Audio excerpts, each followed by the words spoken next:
especially if we have like neurodivergence like ADHD, like I do. When I was little, I used to be a teacher to my stuffed animals. That builds the trust and confidence that we can have what we want to. You're not going to feel like doing it. All the same things are going to pop in your head. The difference is I couldn't handle it. Okay, this is how you take your life back. This is how you become the authority in your life. If you have that kind of trauma, this could be what's standing in your way. Because I used to have a schedule and immediately be like, I feel trapped. As you remove the resistances, they can rise. And congratulations, you've now spotted the cage that your desires live in. You are stopping yourself from adding anything of value to your life. Why do you feel the need to judge how you spend your time? Who made you feel that way? We suddenly start finding that we are adding more things to our lives, things that we never thought we would be able to do.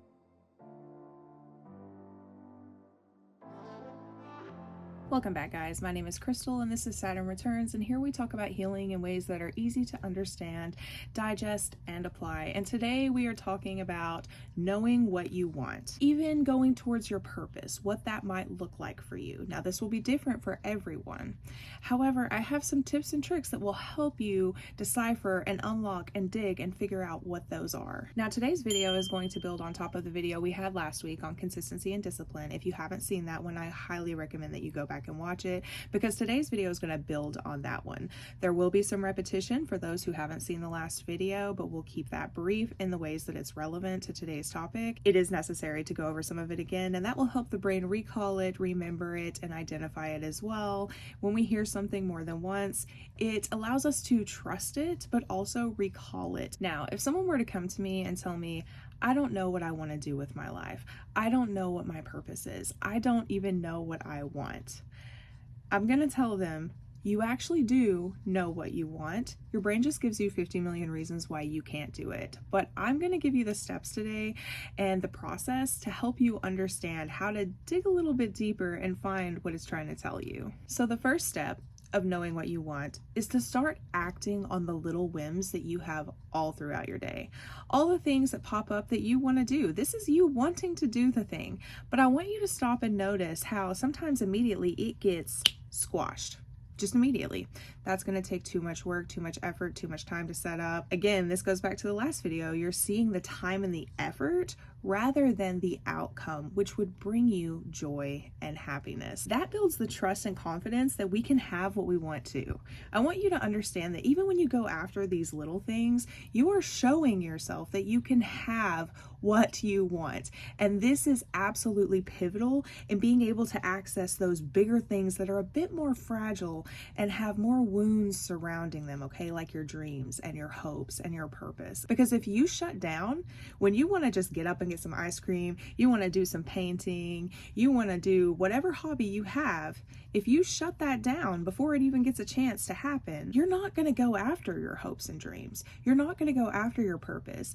These are the steps you have to do to clear out that subconscious programming before you can get to the hopes and the dreams. This was incredibly hard for me because I had whims all the time, but they were immediately squashed. I told myself all the reasons why I couldn't do it. Oh, that takes too much energy. Oh, I don't know if my body can handle it, because remember, I was very chronically ill.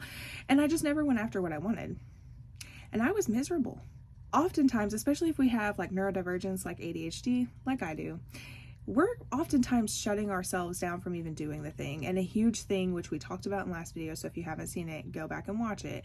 You have to shift from looking at things as the time and the effort they take into the value and the outcome they bring to your life, especially if you want to find your purpose. Okay, like you have to do it. You're not going to find your purpose if you won't even act on the little things you want. If you restrict yourself so heavily, and I had a lot of this, I restricted myself on everything. Oh, I can't do that. That's going to take a long time to do, and I don't have that kind of time to waste. That's not productive. It's not something that I feel like I can do right now or want to do. But it's not that I don't want to do it. It's that my subconscious doesn't want to take the steps to do it. It doesn't have anything to do about whether I wanted it. It popped in my head. Of course I wanted it. I had an urge to do something. You have to follow through on these little urges so that you trust yourself to go through on the big ones. One of the biggest things on this healing journey, outside of the reprogramming and not judging yourself, is building trust and confidence. If you do not have the confidence, you will not move forward.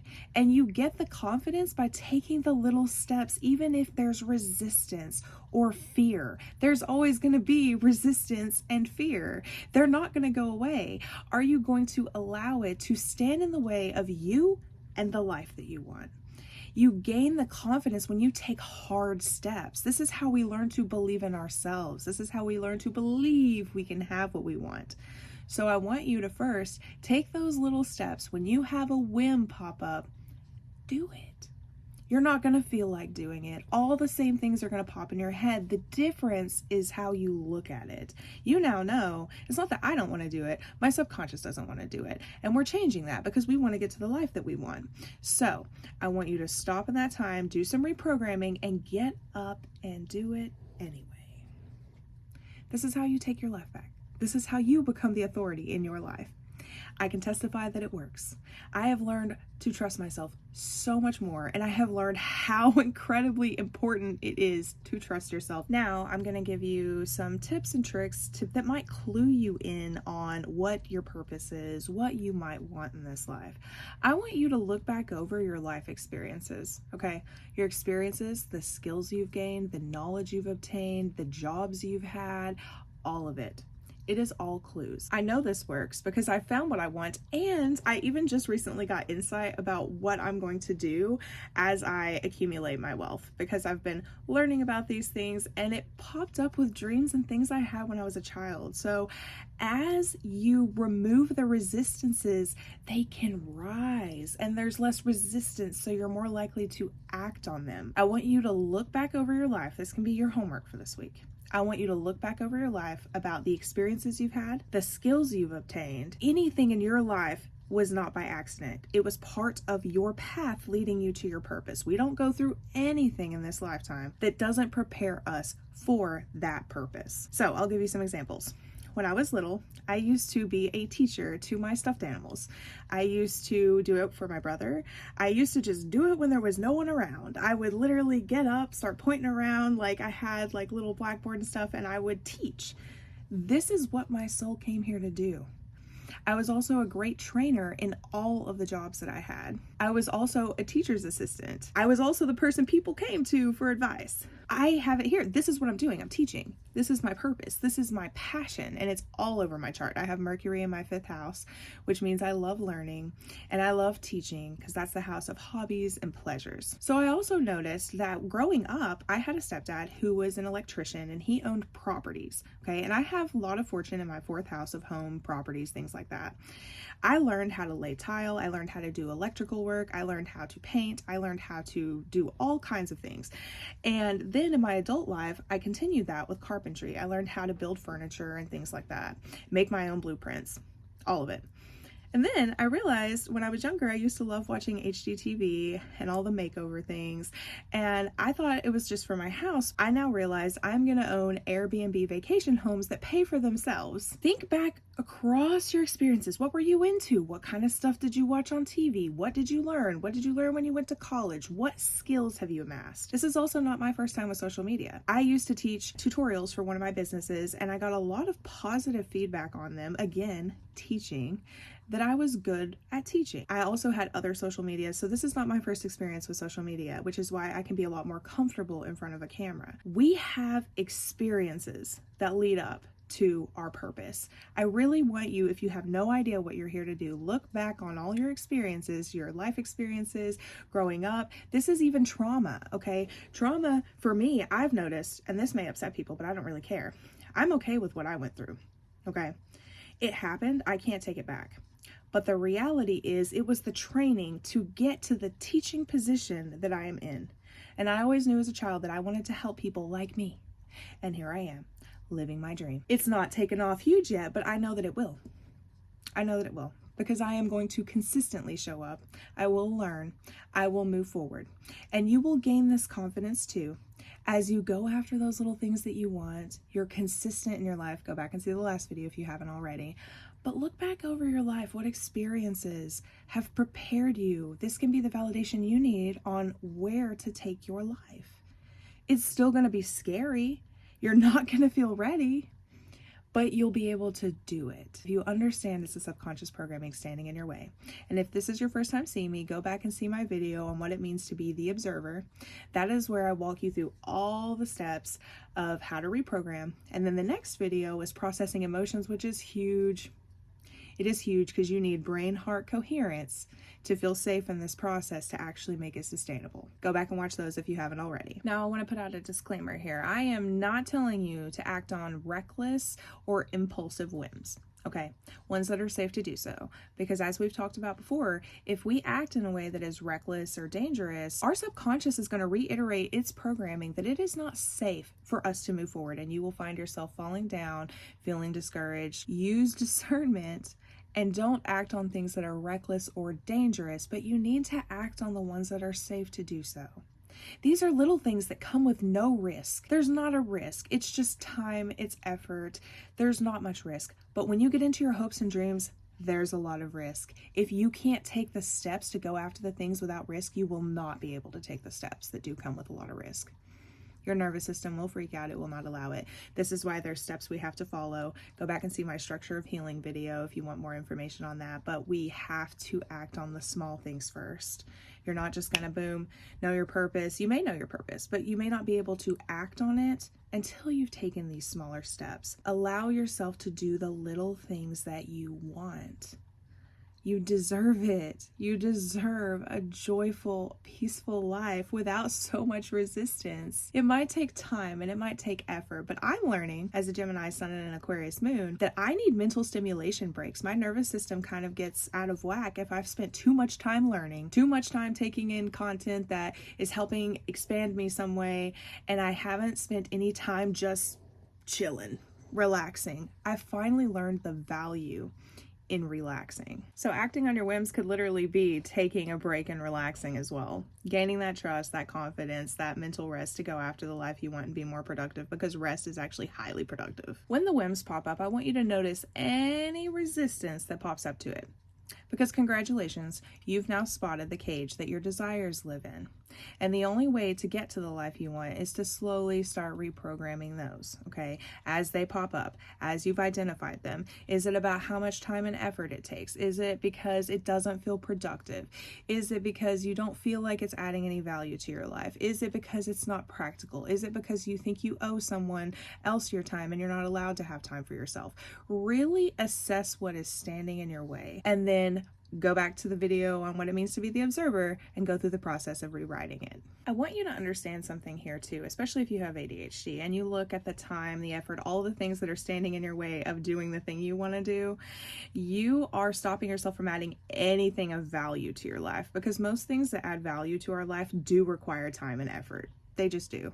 If you want to live the life that you find fulfilling and satisfying and you are content with and at peace with, and you feel like you just enjoy your life, you're going to have to shift how you look at things from being time and effort into the value and the outcome. This is the motivation we need to keep going forward, to act on these things. You are robbing yourself of your intrinsic motivation to go after what you want when you only look at the time and effort. We talked about this in the last video, so I don't want to spend too much time here. Go back and watch that one if you haven't. But reprogram that if that's one of your biggest sources of resistance. Every time you catch yourself looking at the amount of time and effort, I want you to immediately shift. Start looking at the value and the outcome it's going to bring to your life, how that's going to make you feel, how that's going to get you towards your goals, how that's going to change your life, build your confidence. One of the biggest motivators for me when I'm doing something that I feel like I don't want to do, because the subconscious doesn't want to do it, is I need to trust myself to show up. So I'm going to do this, period. Because at the moment that I don't, I will lose trust in myself. And I can't afford to lose trust in myself. I want this life. I'm going after it. So this is a huge motivator for me. It might help some, so I wanted to mention it. And if you're struggling to see the value that it brings to your life, now it's time to do it so you can see. And if you find that you still didn't like doing it and it didn't make you feel good, I want you to again shift from the amount of time and effort that it took into the value and the outcome. Because if you're seeing it that way, there's a very good chance that you're stuck on the time and the effort that it took to do the thing. Doing it gives us the evidence. And remember, the brain is highly evidence-based, that we can have that. We trust ourselves to go after it. We're confident because we've done these little steps that have slowly grown our confidence so that we can get to our purpose, our dreams, our hopes. It's a process. So if you're brand new to figuring out what kind of outcomes it might bring for you, I'll give you some questions that you can ask yourself. I wrote them down, so I'm going to look at my notes. How are you going to feel about yourself or your life afterwards? is it going to make you feel good, accomplished? Like you did something that you normally struggle to do? Is it supporting your body or your mental health? For me, I was bedridden for 2.5 years, but I like my house. My house used to be spotless. I mean, I cleaned things that didn't even need to be cleaned because they were already clean. We don't do that anymore. We don't do that anymore. Got to the point, I'm like, wow, like, yeah, it takes time and it takes effort, but I really like the outcome. I like not feeling so cluttered and chaotic, because back then my internal state was so chaotic. If the external world was chaotic, I couldn't handle it. Okay, that was just anxiety attack central. Will you feel proud of yourself for doing it? There's probably a really good chance that if there's been something you've really been wanting to do and you haven't done it, that you will feel proud of yourself after doing it. Does it support your dream life? If it does, you do it. You do it. You may not like every single part of the process that gets you to your dream life, but if the overall value and outcome of your dream life is worth it to you, and this is why in the last video we talked about it has to be something you authentically want, because it won't be worth it to you for the amount of time and effort if the value and the outcome isn't worth it to you. Will it make you healthier or happier to have it done? This kind of goes back to the body and the mental health, but it's another way of asking yourself, does it bring you joy? Will it prove your old programming wrong? This is huge for me because I have Uranus in my first house, so I'm really rebellious. I also have Lilith in my first house on my ascendant, so I'm like, I'm rebellious. If it's going to prove my programming wrong, I'm doing it. I'm doing it because I'm busting through it. I'm done. I am my authority. Will it build the trust I lack in myself to follow through? This is another huge one for me. I had no trust. When I found out I had ADHD, it kind of crushed a little bit of my soul because I had been trying to find balance. And when I found out I had ADHD, it put this belief in my head that got solidified so many times when I looked back throughout my life that I could never be consistent, especially if I have ADHD. That is not true. I'm living proof. Okay. It's just that I allowed that to solidify and become a belief, and therefore I just didn't go after it. But I also didn't know it was the subconscious standing in my way. Again, check out the last video. Is doing this taking care of myself and I'll appreciate it later? We talked about this last video, but think about future you. How is future you gonna feel? Especially if you are changing a lot of things in your life. I try to find ways that I can show up for myself at this point. It's built self-love, self-worth, and I love it. I love being like, becoming that future version, right? And then I see, oh, past me took care of me. They thought of me. And this has slowly built how I treat myself so that I won't have anybody in my life that doesn't treat me how I treat me. And we'll talk about that later. That's going to be a later video because I got a lot of information to say about that and relationships and self-love. Will doing it now make my life easier in the future? Again, we kind of just talked about that. It's thinking about future you, loving future you, feeling worthy of showing up for yourself. Because especially in the early days of this, it is hard to show up. But if you've already done it, it doesn't matter when you did it, you did it. And so you followed through, you built that trust and confidence. So if you don't feel like doing it later and it's already done, it doesn't matter because you already did it. You already showed yourself you're going to show up. And it's important that we do things that we resist because it shows us the bounds of the subconscious programming. It reveals things. We talked about this in another video, but at first we don't have a lot of clarity on what's in our subconscious. It's slowly illuminated to us. But over time, as we continue to learn and continue to reprogramming, more and more of that cage is illuminated until it's like a room with the lights on. So every time you face a resistance, you're giving yourself an opportunity for clarity. Now, clarity might not come the very first time you face a resistance. Sometimes we have to face it multiple times, a thought, an emotion, whatever it is, before we truly understand it. But we start to identify the patterns of when it shows up and we gain a better understanding. So every time you face a resistance, instead of buckling under it, you could gain clarity and insight into understanding your default programming language. And this is very, very important because it also builds confidence and trust in ourselves. I want to point out that not all resistances that you're going to face when you want to go after something that you want are going to be time and effort. Some of them may be rooted in childhood trauma. So they could be things like feeling like a burden. Everyone made me feel like a burden to take care of, so now I feel like a burden to take care of me. So if you're trying to do something that is self-love, self-care, taking care of yourself, meal prepping, cooking, whatever it is, I want you to understand if you have that kind of trauma, this could be what's standing in your way. So you can rewrite this as, I've never been a burden. I was made to feel like a burden by people who were programmed to also feel like a burden. Remember, subconscious programming goes back generations. It just gets passed down and passed down and passed down.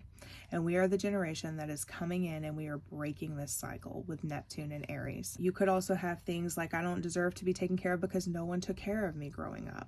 I have that one. I did have some people in my life, of course, that took care of me, but I was responsible for a lot of things after my mom left. I had to take on a lot of responsibilities that were too much for a child. And I felt like because no one took care of me, I didn't deserve for me to take care of me. There are little things that no one necessarily says in your life, but they get in there just by observing what's happening. You do deserve to be taken care of. You always deserve to be taken care of. And now you're going to start showing up for yourself. Another thing that could be popping up if you're anything like me, overachiever, super productive, super analytical, is this is a waste of time. Nothing is a waste of time. I'm gonna just tell you that right now. Everything is important in this life that we go through, that we learn something, okay? But why do you feel the need to judge how you spend your time? Who made you feel that way? When did that start? Is it necessary? Do you want that for the rest of your life? And see, this is why I'm excited at some point to get into the one-on-ones, because when I can hear people talk, I can literally walk you there. You won't need me. I will walk you there in a way that you can learn how to start asking yourself these same questions and spot your own programming. But that's for down the line.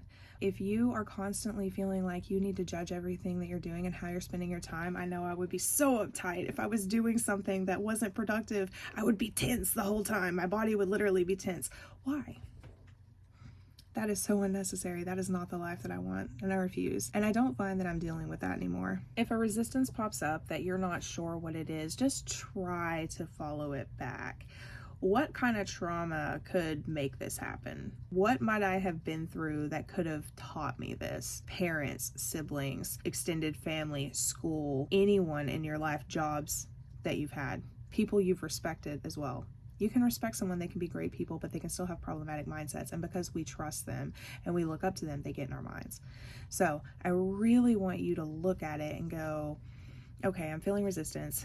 Why might I be feeling resistance to this? What kind of task is this? What kind of resistance might pop up for a task like this?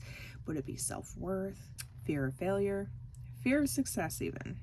That is a big one, especially if you grew up believing good things never last. So you could have any number of these things. Fear of not being able to trust yourself to follow through, fear of too much work, not being capable. There could be any number of these things standing in your way. And it's okay if it takes you time to get through them. It took me time too. I've just now gotten to the point, well, over the last few months, where I said, girl, you might be a healer. Your name might be Crystal, and you might have been put here to heal, but you are a human. And you are actually slowing yourself down if you don't stop judging yourself for not having the answers like that.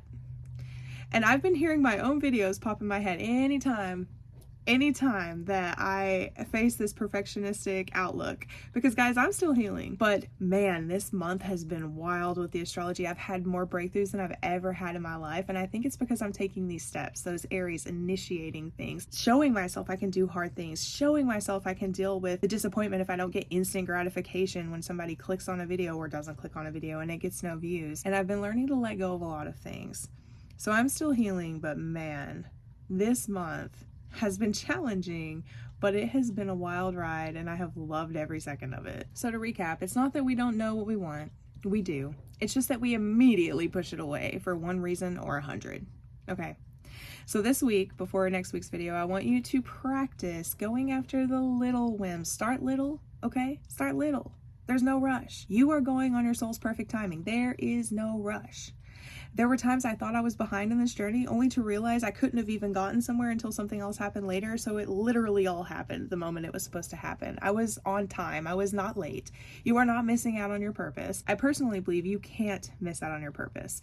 And it doesn't really matter whether my soul contract belief is real or not, because it helps me and it doesn't harm anyone. It doesn't matter if you could miss out on your soul's purpose. If I think that I can't, there's no pressure. I just go with the flow, and I'm more likely to reach that point. So if that belief helps you, who cares? Who cares if it's real or not? It doesn't matter. In fact, most spiritual beliefs, this is why I wish people wouldn't fight. If it helps you and it's not harming other people or controlling other people, it doesn't matter. It's what helps you. Now, I know it's going to be conflicting. If you try to go after what you want and you feel like you are trudging, that feels like, I don't want this. I don't want all this requires. That is subconscious. You need to shift from looking at things as if they are obligatory and shift into looking at them as they are supportive actions towards the life you want. They are showing you you can trust yourself. They are showing you that you got you, okay? You got you.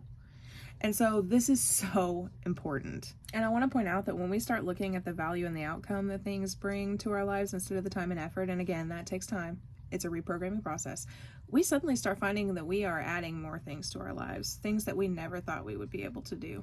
My first thing that I added to my life was journaling. That happened in January of this year. I had never been able to be consistent with journaling. I have journaled every single day since January 19th. That was the first thing. A little thing that I only had to do one time a day. And it like snowballed from there. I started adding all kinds of, well, one at a time. And remember, I was bedridden. So I started adding little chores, little things of self-care, little things of keeping a schedule on things and not feeling restricted. Because I used to have a schedule and immediately be like, I feel trapped. And I don't feel that way anymore because my schedule is just to keep me organized so I don't forget anything, because I've released obligations. I have a work schedule, but I'm not like, oh, I'm going to start by this time of day. No, because I know for a fact I'm going to do it. And it doesn't really matter. If life gets in the way, if I'm a little tired and I need a little bit more time to wake up in the morning, that's okay. I don't feel like I am wrong. I don't feel like I've done something wrong. I'm not judging that. I always get it done anyway.